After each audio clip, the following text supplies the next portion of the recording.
Se armó una polémica en estos días que tiene que ver con la compra de gel lubricante íntimo por 500 millones de pesos para la provincia de Buenos Aires, para un programa que se llama Haceme Tuyo.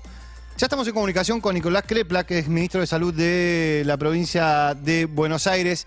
Nicolás, buen día. David y Julieta te saludan. ¿Cómo estás? ¿Qué tal? Buen día, ¿cómo están? Buen día, Nicolás. Soy Julieta. Te quiero preguntar, a ver, la explicación que salió a dar enseguida el Ministerio de Salud tiene que ver con que siempre se acompaña la entrega de preservativos con gel lubricante íntimo. ¿Esto es así? Sí. El gel lubricante íntimo es parte necesaria para el buen uso de los preservativos, porque el preservativo se utiliza con lubricación.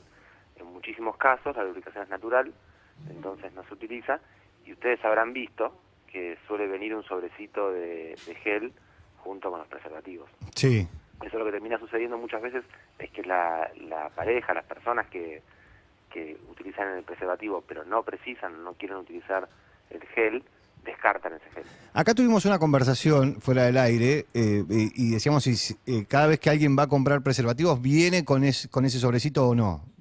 Sí, hay muchísimos que lo tienen, y las compras que hace el Ministerio de Salud, porque por ley tiene que hacerlo para garantizar el cuidado de las enfermedades de transmisión sexual, tiene que tener todos los elementos para el uso correcto. Un preservativo que se utiliza sin la lubricación adecuada corre riesgo de romperse y pierde eficacia, entonces debe tenerlo. Hay muchísimos casos en los cuales se utiliza el gel para situaciones donde no hay lubricación suficiente vaginal o para otro tipo de situaciones especialmente anales que no tienen lubricación natural.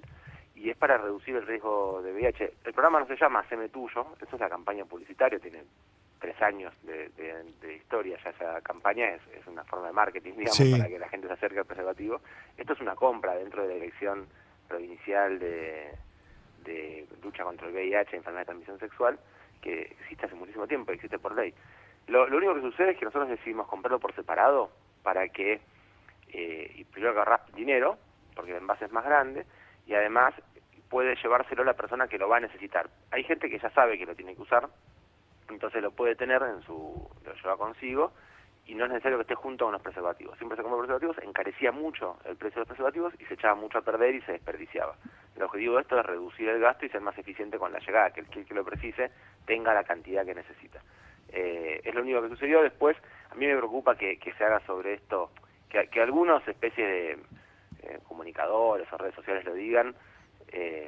Bueno, nos hemos acostumbrado ya que hay un mal manejo de la información en salud sexual. En las pandemias, estamos hablando de la pandemia de VIH, tiene 40 años, sí. y hay que luchar contra ella.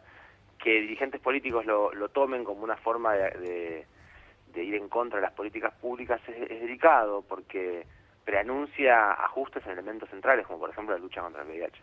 ¿Hubo una reasignación presupuestaria para ampliar la cantidad de compra que se hacía de gel lubricante íntimo? No, de hecho la compra no está hecha, es un llamado a licitación. Lo que hubo, como cambió el año, es el paso del presupuesto para el ejercicio 23 para terminar de perfeccionar la compra, que está en proceso. Y se sostiene la cantidad.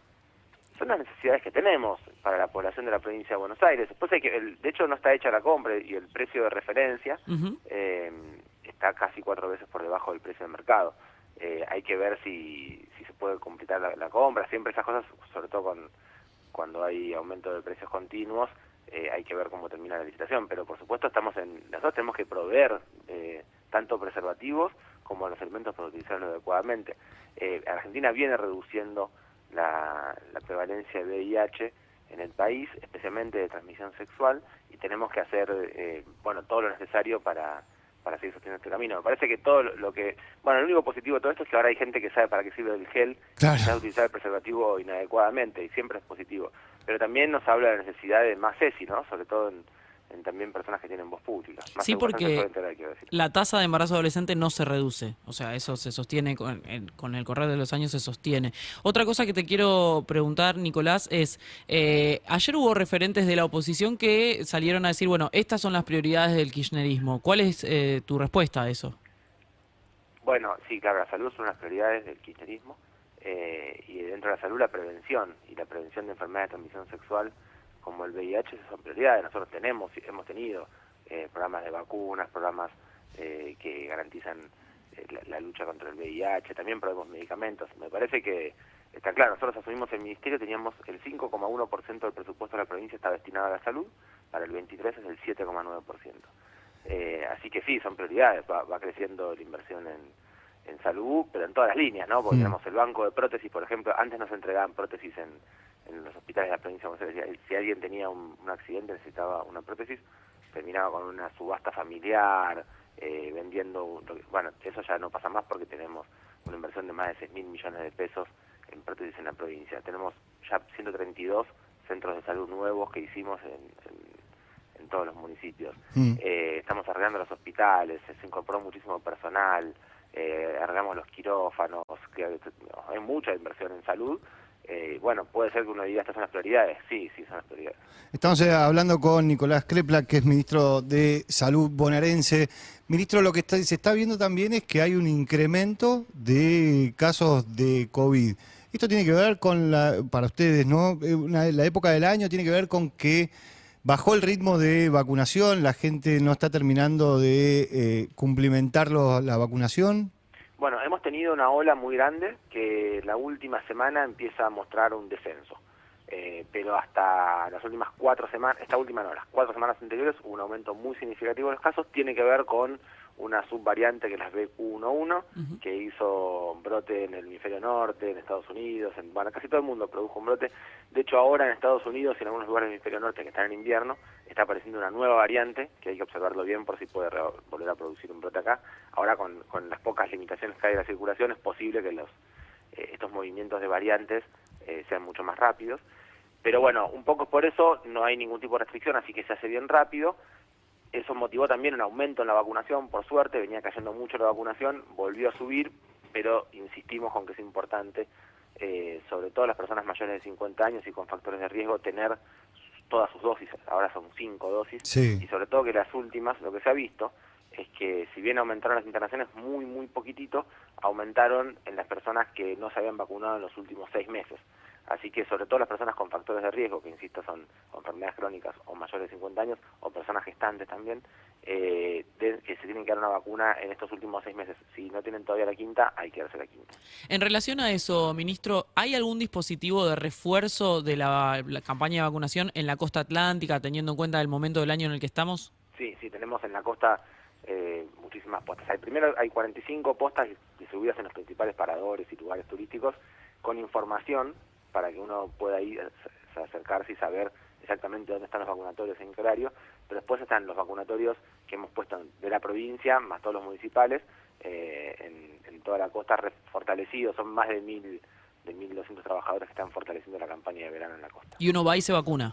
Sí, se puede vacunar, y la vacuna es federal, así que incluso puede ser turista de cualquier lugar. Sin turno, sin turno, nada. claro, directamente. Sin turno, tal cual, sin turno, en cada distrito, como hay muchos postes de centros de vacunación, en la página web del ministerio está la información de cada distrito donde están, cuál es el horario de cada uno de ellos, y uno puede vacunarse sin turno, incluso si está vacacionando. Si se da cuenta ahora que le faltó la dosis o durante el año no puede por el trabajo, ahora se acerca al descanso y aprovecha y se da la vacuna. Ministro, lo corro un segundito del tema COVID. Ayer se conoció mucha gente estaba preguntando, seguramente escuchó lo que tiene que ver con los incrementos de las prepagas, de cómo hacer el formulario de declaración jurada para que la prepaga aumente menos. Pero también lo que se conoció es que las empresas de medicinas prepagas tienen que ofrecer los mismos planes, pero con copago. Sí. Bueno, hay sobre las empresas de medicina prepaga y la salud es una discusión muy grande que uno tiene porque hay una parte electiva en una parte de la población, no es en toda la población, porque es cierto que hay una parte de los trabajadores que son cuentapropistas, digamos, que no tienen obra social y que entonces pueden elegir o tienen como principal elección por ahí las prepagas. Pero las prepagas, al ser electivo, hay una discusión respecto de qué están garantizando, pero cada vez que uno impone copagos, nosotros en el idioma, por ejemplo, estamos cada vez retirando más copagos históricos que siempre hubieron, cada vez estamos achicando más los copagos, porque los copagos lo que generan son barreras de acceso, un gasto extra que a veces puede dificultar. Uno termina decidiendo, necesita ir al médico y dice, bueno, este mes no puedo porque no me alcanza el dinero, y eso hace que la oportunidad de salud se pierda. La verdad que hay que ser muy cuidadoso en qué gastos superfluos se dan en ciertas situaciones de medicina prepaga, que están por supuesto por fuera del ámbito del Ministerio de Salud de la provincia, entonces solo opino como sanitarista, pero claro, no como funcionario en este caso, pero realmente uno observa que quizás hay una distribución inequitativa de los recursos y que termina apoyándose o expresando más gasto en cierta parte de la población, pero cada vez que uno piense que el gasto en salud va a ser mayor para aquel que más necesite, es un tipo de gasto regresivo. claro. Porque entonces el que está sano no tiene mucho gasto en salud y el que tiene más enfermedad gasta más dinero y quizás entonces termine perjudicando la capacidad de acceso. Digo eso en términos generales. Después resulta engorroso tener que estar todo el tiempo explicando la fuente de los recursos, pero bueno, es importante que se haya separado el aumento de la inflación de la salud, Sí. porque se estaba yendo por arriba del gasto, de los ingresos, del incremento de los ingresos de la población, y eso lo hacía cada vez más difícil de sostener para parte de la población. Entonces está muy bien que se haya pensado en que son dos cosas distintas, ¿no? Los recursos, y si en salud, y si la prepaga tiene una inflación por fuera de la inflación general del país, en todo caso que revalúe la forma de administración de esa prepaga. Muchas veces hay, insisto, gastos superfluos en estas empresas de medicina prepaga que termina pagando el afiliado. Ministro, le agradecemos mucho la comunicación y que tenga un buen día. Por favor, ustedes, hasta luego. Hasta luego. Era el ministro de Salud bonaerense, Nicolás Kreplak. Fywin.